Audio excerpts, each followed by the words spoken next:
Olá, meu nome é Ayrton e esse episódio aconteceu comigo há 44 anos atrás. Morávamos numa fazenda, meus irmãos e eu. Nossa casa era sempre cheia de vizinhos nos domingos. Naquela época, nossa casa era de lamparina e a água a gente tirava da cisterna. A nossa casa era um pouco longe da sede da fazenda. Meu pai, junto com meu irmão mais velho, é quem trabalhava para sustentar a família. Os irmãos menores estudavam.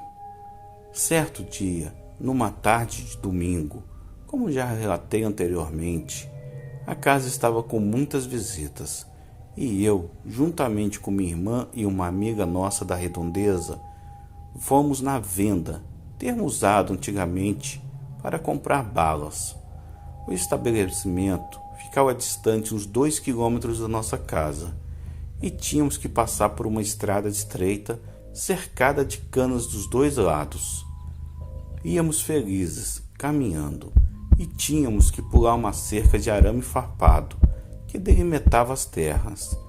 Em dado momento, ao atravessar essa cerca, nossa amiga se enroscou nos arames farpados e, com muita raiva, acabou xingando aquele nome que nem gosto de falar.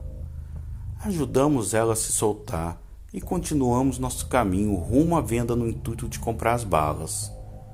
Era um dia ensolarado e chegamos no comércio cansados e com sede. Tomamos água que o dono da venda nos deu. Pegamos as balas e voltamos. Íamos alegres pela estrada, felicidade de criança, por poder estar levando os produtos que nós iríamos saborear. A mais ou menos 5 metros daquela cerca que atravessamos, apareceu em nossa frente uma coisa horrível. Estatura de um ser humano, porém com pelos pretos por todo o corpo, olhos avermelhados, um par de chifres na cabeça e com certeza não poderia ser nenhum animal da redondeza. Era uma criatura de outro mundo.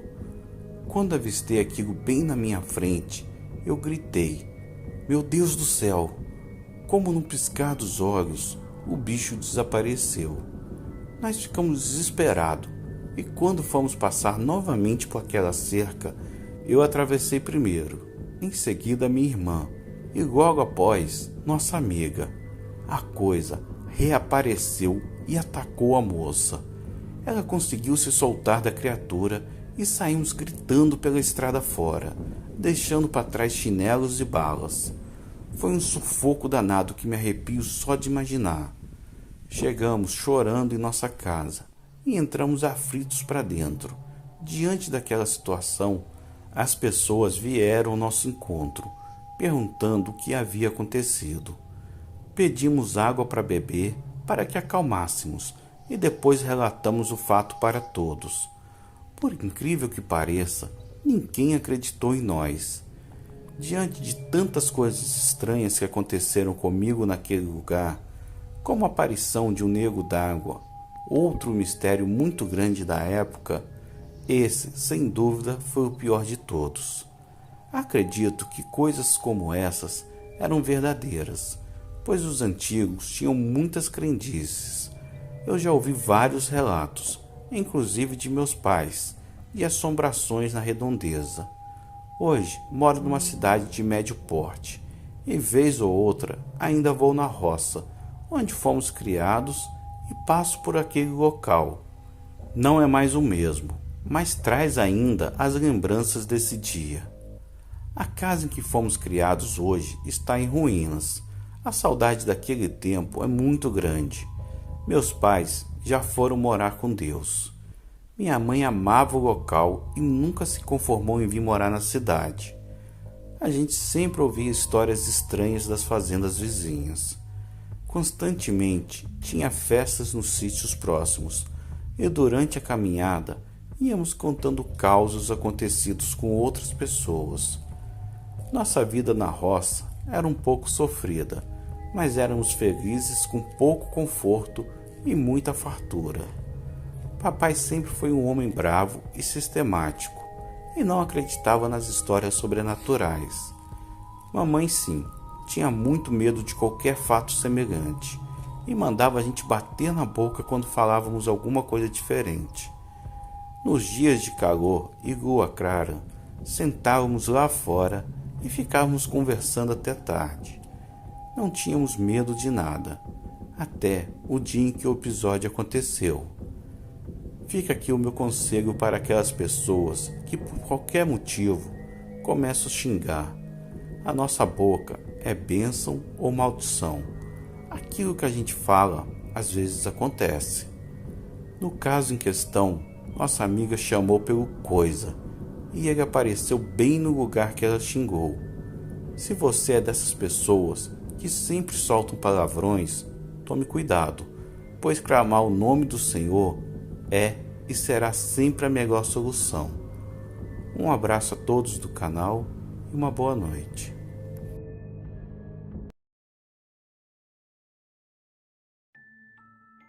Essa história que eu vou contar se passou lá no estado de Sergipe, numa cidadezinha chamada Japaratuba.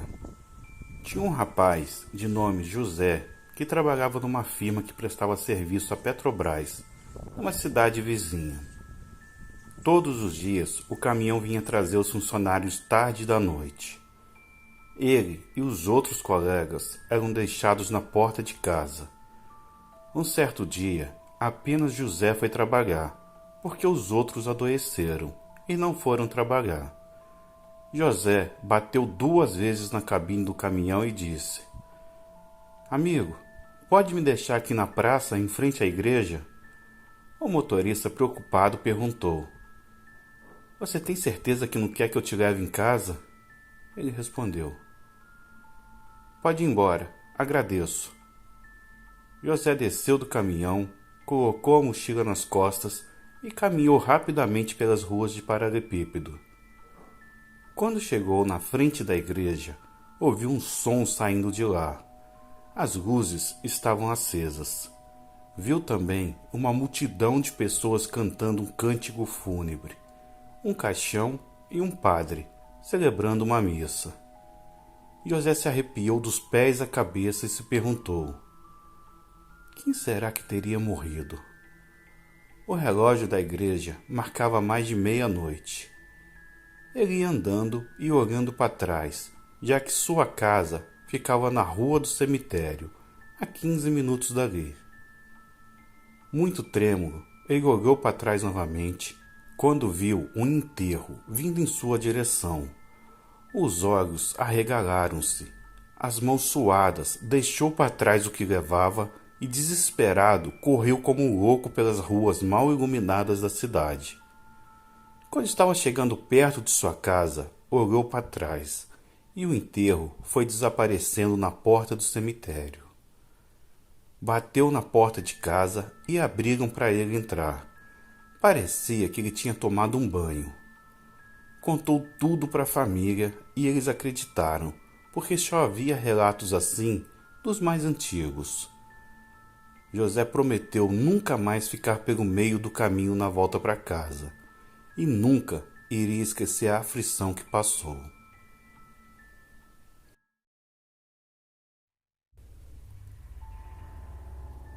Eu sempre tive uma velha mania de ficar às portas da casa antes de dormir.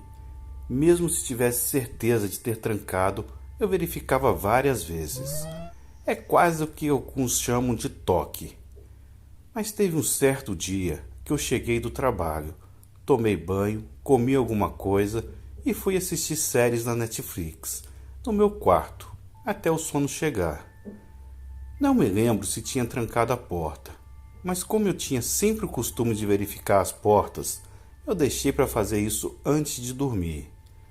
Foi então que acabei dormindo na frente da TV e acordei de madrugada, com os latidos do cachorro do vizinho. Quando eu ia abrir a porta do meu quarto, outro barulho chamou minha atenção. Era como que alguém abrindo a porta de casa. Barulhos de passos, como arrastando os pés no chão. Logo me lembrei que nesse dia eu não tinha trancado a porta, nem sequer tinha verificado, como sempre fazia.